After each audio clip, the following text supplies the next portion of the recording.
না, তাদের সাথে জাস্টিস করবা, তাদের সাথে ন্যায় বিচার করবা। যদি ন্যায় বিচার করতে পারো, আমি আল্লাহর নির্দেশ হলো ন্যায় বিচার করবা। আমি আল্লাহ বললাম তোমাদের তাকওয়াটাকে টিকে রাখার জন্য ন্যায় বিচার অনেক সহায়ক হিসেবে দায়িত্ব পালন করবে। সুবহানাল্লাহ। অবিচার করলে তাকওয়াবান হওয়া যায় না। কথা বলতে হবে, এদিকে এদিকে তাকা। আমি যদি পুরো রমজান রোজা রাখি, আল্লাহ বলছেন লাআল্লাকুম তাত্তাকুন, রোজা রাখবা তাকওয়া অর্জিত হবে।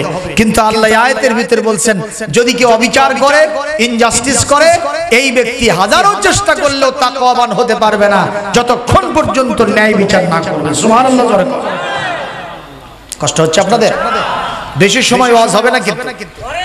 এখন 3:45 বাজতেছে, আমি 4:30টার ভিতরে শেষ করব ইনশাআল্লাহ। তে আধা ঘন্টা 1.5 ঘন্টা থাকতে আপনাদের অসুবিধা আছে? আমি তো মনে করি যে রাতের চাইতে দিনেই ভালো হচ্ছে। সুবহানাল্লাহ। রাতের বেলায় কেউ ট্যাংরা মারে, কথা কয় না, আর দিনের বেলায় ট্যাংরা মারার সুযোগ নাই। আলহামদুলিল্লাহ। প্রিয় উপস্থিতি, আল্লাহ রাব্বুল আলামিনের নবীজি সাল্লাল্লাহু আলাইহি সাল্লাম তিনি শুধু মসজিদের ইমাম ছিলেন না, তিনি যেমন মসজিদে ছিলেন তেমন আদালতে ছিলেন। সুবহানাল্লাহ। আর আমাদের নবীকে আমরা মসজিদে নিব, কিন্তু মাদ্রাসায় নিব, খানকা মক্তব মার্কাজে নিব, ইসলামী জালসায় নিব, আমাদের নবীকে আমরা কখনো আদালতে নেব না। এরকম একটা অ্যাটিটিউড আছে না? আমাদের নবীকে আমরা কখনো সংসদে নিব না, আমাদের নবীকে আমরা ব্যবসা প্রতিষ্ঠানে নিব না, আমাদের নবীকে আমরা কৃষি কাজে নিব না, আমাদের নবীকে আমরা রাস্তাঘাটে নিব না। তার মানে ওই সমস্ত কাজে গেলে কিছু কিছু মানুষের ভাব দেখে মনে হয় নবী বোধহয় অপবিত্র হবে। নাউজুবিল্লাহ। আমার নবী সামাজিক মানুষ ছিলেন, তিনি মসজিদে যেমন দায়িত্ব পালন করতেন, তিনি রাষ্ট্র চালানোর ক্ষেত্রে এরকম পারদর্শী ছিলেন। সুবহানাল্লাহ। আল্লাহর নবী মসজিদে বসে আছেন, ইন দ্য মিনটাইম একজন মহিলাকে ধরে নিয়ে আসা হয়েছে নবীজির কাছে আসামি হিসেবে। আল্লাহর নবীজি বললেন, মহিলাকে কেন ধরে নিয়ে আসছো, ওর বাড়ি কোথায়? বলে এই মহিলা হলো বনি মাখজুম গোত্রের মহিলা। মক্কার মদিনার ভিতরে অন্যতম প্রধান গোত্র হলো বনু মাখজুম গোত্র। এই মাখজুম গোত্রের মহিলা চুরি করেছে। এ হলো স্বভাব চোর। যেরকম কি চোর? স্বভাব চোর। কি অভাব নাই তাও চুরি করে, কথা কয়। এরকম চোর আমাদের বাংলাদেশে আছে না নাই? বলবেন হুজুর তারা কারা? তারা ওই যে গরু চোরা নয়, তারা হাঁস চোরা, মুরগি চোরা নয়, তারা মানুষের পকেট মারে যারা, তারা নয়, তারা ছিনতাইকারী নয়, এরা হলো টাকা যারা কামাই করে, এরা হলো স্বভাব চোর। ইসলাম যদি কোনোদিন প্রতিষ্ঠিত হয়, সর্বপ্রথম এই সব স্বভাব চোরদের হাতটা কেটে দেওয়া হবে। ঠিক কি না? এই জন্য ইসলামের নিজাম প্রতিষ্ঠিত হওয়ার পিছনে এটার বাধা হিসেবে ওই মুরগি চোরা, গরু চোরা এরা কখনো আপত্তি জানায় না। আপত্তি জানায় ওই সব বড় বড় স্বভাব চোরেরা। এরা কয় ইসলাম হলো একটা বর্বর ধর্ম, ইসলাম ধর্মের ভিতরে এই ধরনের অন্যায়মূলক, এই ধরনের বর্বরমূলক আইন আছে, এটা কখনো মেনে নেওয়া যায় না। বরং আমরা নিজেরা যে আইন তৈরি করব সেটাই ভালো হবে। এটা জোরে বলতে হবে নাউজুবিল্লাহ। হাত কাটা আইন যদি চালু হয় তাতে কি আপনাদের কোনো সমস্যা আছে? এ জোরে বলেন, আপনাদের কোনো সমস্যা আছে? আপনাদের কোনো সমস্যা? আমার ভাইরা, আল্লাহর নবী বসে আছেন,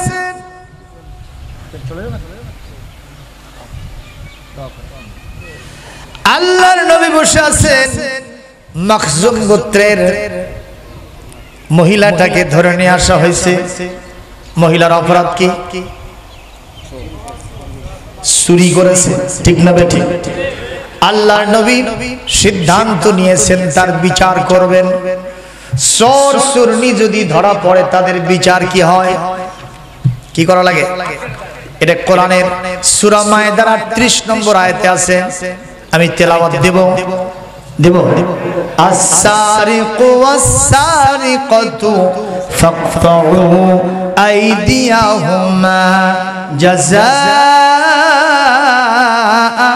বিমা কাসাবা নাকালাম মিনাল্লাহ।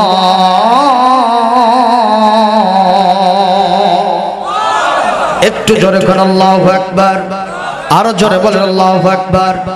আল্লাহ রাব্বুল আলামিন বলেন সূরা আর-সুন্নি যদি ধরা পড়ে তোমরা তাদের কি কেটে দাও।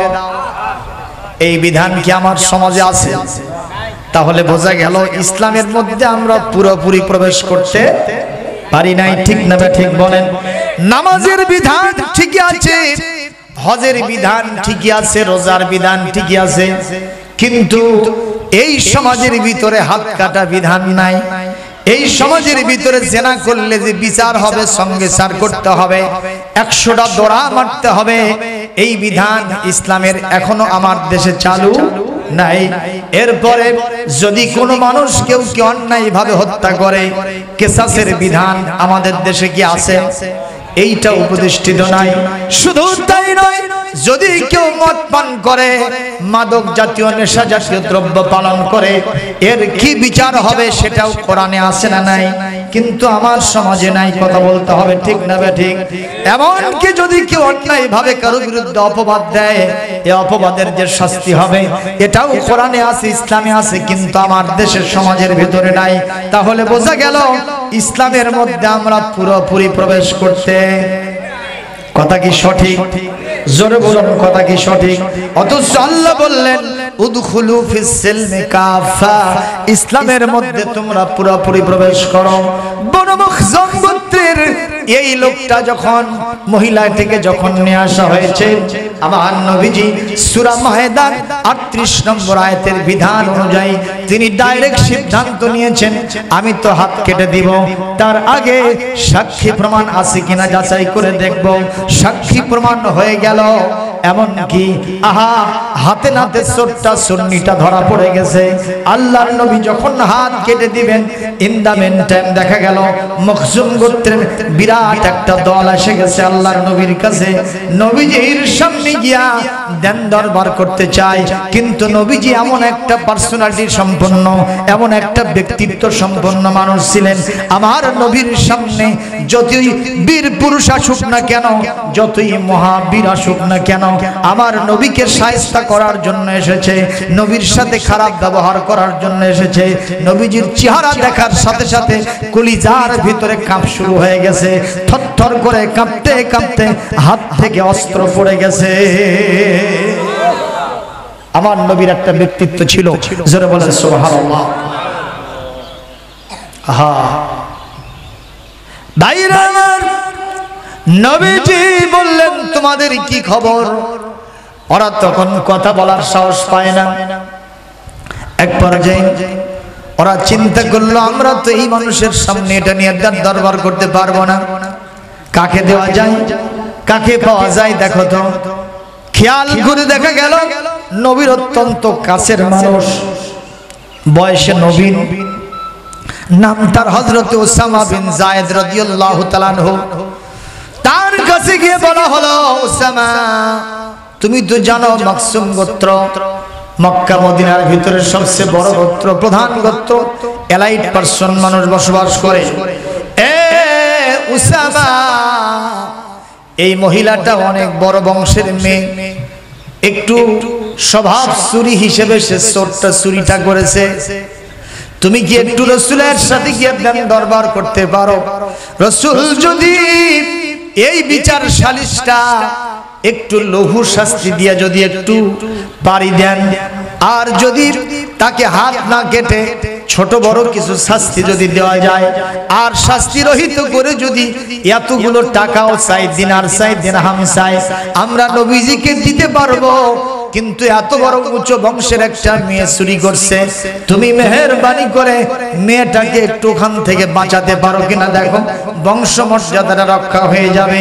কেউ যখন সাহস পায় না, উসামা বিন যায়েদ রাদিয়াল্লাহু তাআলা আনহু বললেন, ইনশাআল্লাহ আমি পারবো নবীর সাথে বিষয়ে ধ্যান দরবার করতে। একটু জোরে করুন আল্লাহু আকবার, একটু জোরে করুন আল্লাহু আকবার। উসামা বিন যায়েদ অত্যন্ত সাহসিকতা নিয়ে আমার নবীর সামনে হাজির হয়েছেন। নবীজি বললেন, উসামা কি জন্য আসছো আমার কাছে? বলে, ইয়া রাসূলুল্লাহ, ইয়া হাবিবাল্লাহ, এই মখসুম গোত্র অনেক উঁচু গোত্র, সেই গোত্রের মেয়েটা চুরি করেছে। আপনি যদি তাকে একটু ছাড় দেন অথবা একটু টাকা পয়সা দিনার দিরহাম নিয়ে তাকে একটু মাফ করে দেন, একটু লঘু শাস্তি দেন, তাহলে ওদের বংশের মর্যাদাটা রক্ষা হবে। আমার নবীজি বললেন, উসামা ফারদার এই কথা আমার সামনে উচ্চবাচ্য করবে না, তুমি চুপ হয়ে যাও, তুমি চুপ হয়ে যাও। এই পৃথিবীতে মানুষ সৃষ্টি করেছেন আল্লাহ, সেই মানুষ যদি কোনো খারাপ কাজ করে, সেই মানুষ যদি সমাজ বিধ্বংসী কোনো কাজ করে, অশান্তিমূলক কাজ করে, কোনো অপরাধ যদি করে, সে অপরাধের শাস্তি কি হবে সেটা মহান আল্লাহ শান্তি শৃঙ্খলা বিধানের জন্য কোরআন কারীমের ভিতরে আল্লাহ পাক সেটা নাজিল করেছে। সুতরাং আল্লাহর দেওয়া বিধানের সাথে আমরা মাতবারি করতে পারবো না। এ উসামা, দ্বিতীয়বারে কথা আমার সামনে তুমি বলবা না। এই কথা বলে আমার নবীজি বক্তৃতা দেওয়ার জন্য তার আসনে দাঁড়ায় গেলেন। নবীজি বললেন, আমার সামনে যারা আপনারা বসে আছেন, ও মখসুম গোত্রের লোকেরা, আপনারা শুনে নেন, জেনে নেন, বুঝে নেন, আর মানুষের কাছে রিলে করে শোনায় দেন। আপনাদের মখসুম গোত্রের মেয়ে তো দূরের কথা, আমি নবীজি এই পৃথিবীতে এসেছি ন্যায় বিচার প্রতিষ্ঠার জন্য, ন্যায় বিচার কায়েমের জন্য। এই মুহূর্তে আমি আমার আল্লাহর নামে শপথ দিয়ে বলছি বারবার, আমার দুনিয়াতে বেঁচে থাকা একমাত্র কলিজার ধন খাতুনে জান্নাত হাসান হোসাইনের মা শেরে খোদা আলীর স্ত্রী আমার কন্যা ফাতেমাতুজ জাহরা রাদিয়াল্লাহু তাআলা আনহা যদি চুরি করে আর যদি সাক্ষী প্রমাণ হয়ে যায়, আমি নবীজি এমন বিচারক, আমি নবীজি এমন ন্যায় বিচারক, আমার কন্যা ফাতেমার হাত কাটতে আমি এতটুকুন দ্বিধা করব না। লিল্লাহে তাকবীর, লিল্লাহে তাকবীর। এরকম দৃষ্টান্ত পৃথিবীতে আর কেউ স্থাপন করতে পারবে ভাই? যখন পারবে। এমপি সাহেবের বেটা যদি ধরা খায়, কথা কর না কেন, একেবারে বাহিনী নিয়ে গিয়া সেখান থেকে সিনায় নিয়ে আসা হয়, কথা কর ঠিক না ঠিক, সারাই নিয়ে আসা হয়। আর যদি অন্যরা ধরা খায়, কি তাড়াতাড়ি ঢুকো, কথা বলেন না কেন? সম্মানিত ভাইয়েরা, কষ্ট হচ্ছে আপনাদের? এরকম 100 কে তেল বেচা, 100 কে লবণ বেচার সিস্টেম আমাদের দেশে আছে না নাই? দেশ কেন, সমাজের মধ্যে আছে না? যেরকম মাতবর সাহেবকে ডাকা হয়েছে, আসেন আজকে একটা আসামি আছে, কয়েকজন মিলে একটা দুষ্টমি করছে, আপনার বিচার করে দেওয়া লাগবে। মাতবর সাহেব এসে কেবলই বসছে, একজন কানে কানে বলতেছে, আজকের প্রধান আসামি কিন্তু আপনার ছেলে। মাতবর সাহেব বলতেছে, আজকে যার বেটার বিচার তাই করুন। কথা বুঝেন? তার মানে ওর বেটাকে নিয়ে বাড়িতে চলে যাবে, তোদের বেটার বিচার তোরা কর, আজকে আমি করব। আছে না নাই? নিজের ছেলে যদি চাল খায় একটু টেস্ট করতেছে, আর কাজের মেয়ের ছেলে যদি চাল খায়, জীবনে কোনোদিন চাল চোখে দেখিস না, শর্ট থাপ্পড় দিয়ে সোজা করে দেওয়া হয়। কথা বল না কেন? এরকম ইনজাস্টিস এই সমাজের ভিতরে আছে না না? এগুলো কি করা যাবে? যখন যাবে, ওটা তো দূরের কথা, একটু নিচের দিকে আসেন না কেন? ছেলে আর মেয়ের ভিতরে ব্যবধান আমাদের দেশে আছে না নাই? ছেলে যদি হয়, পিতা খুব খুশি, ঠিক কিনা? বন্ধুদের কাছে বলে দিয়েছে, আমার স্ত্রী গর্ভবতী, সন্তান হওয়ার সাথে সাথে SMS করব, মিষ্টির ডালি পাঠিয়ে দিব। ডালি বুঝেন নাই? সন্তান হয়েছে, 6 মাস পার হয়ে গেছে, বন্ধু ওখান থেকে উপযাচক হয়ে নিচেই ফোন দিয়েছে, বন্ধু এতদিন পর্যন্ত স্ত্রীর সন্তান হয় নাই? কয় হয়েছে। কি হয়েছে? কই চাইছিলাম ছেলে হবে, হইছে মেয়ে। এজন্য আর সংবাদ দেওয়ার প্রয়োজন মনে করি নাই, মিষ্টির হাটিতেও যাই। মেয়ে সন্তান কি এতই অপচ্ছি হয়ে গেছে, এতই কি দাম কম হয়ে গেছে? আপনারা খেয়াল করবেন, এই কোরআনে কারীমে আল্লাহ পাক বলেছেন ওয়ালাইসা যাকারু কাল উনসা, এই পৃথিবীতে একজন মহিলা যতটা ভূমিকা নিতে পারে অন্য পুরুষেরা সে ভূমিকা নিতে পারে না। মারহাবা জোরে। ইসলামে যেটাই থাক, কিন্তু আমাদের দেশের মহিলা যিনি আজকে প্রধানমন্ত্রিত্ব করছেন 15 বছর যাবত, কথা কয় না কেন? বাংলাদেশের অনেক পুরুষকে ফেল করে দিয়েছে, কথা কয় না? যে বড় বড় উঁচু উঁচু ব্রিজ, এমন রাস্তা, ওই দিকে গেলে মনে হয় যেটা বাংলাদেশ না, মনে হয় নিউ ইয়র্ক সিটিতে আমরা আসছি, কথা বলেন না কেন? আরো যা যা করতেছে জীবনে কোনোদিন এরকম হয় নাই, সেটা আমাদের দেশে হচ্ছে। কিন্তু ইসলাম যেটা বলছে সেটা কি? আর রিজালু কাওয়ামুনা আলা